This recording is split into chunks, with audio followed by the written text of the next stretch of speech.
loves! Good morning mga baby loves! Ako ngayon ay nagluto ng puso ng saging. Ayan na nga, at ito ay malapit na maluto mga baby loves ko.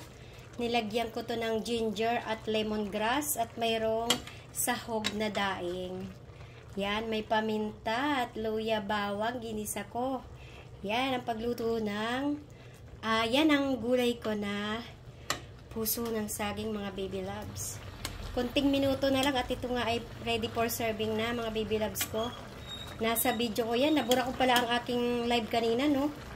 Yun ba yan? Yan. Ang pagluto ko niyan mga baby loves, ang pagluto ng puso ng saging, dapat pagkahiwa natin, lalagyan natin ng maraming asin at ipipiga natin ito. At pagkatapos natin pigaan, ayan ay babanlawan at igigisa sa bawang sibuyas at may ginger at mayroong gata na natural. Yun lang. Thank you sa panonood. Kung nagustuhan pa, share ng aking video at pa-comment-comment na lang mga baby loves ko dyan. Thank you sa panonood. Happy tummy! Kain na tayo! Bye-bye!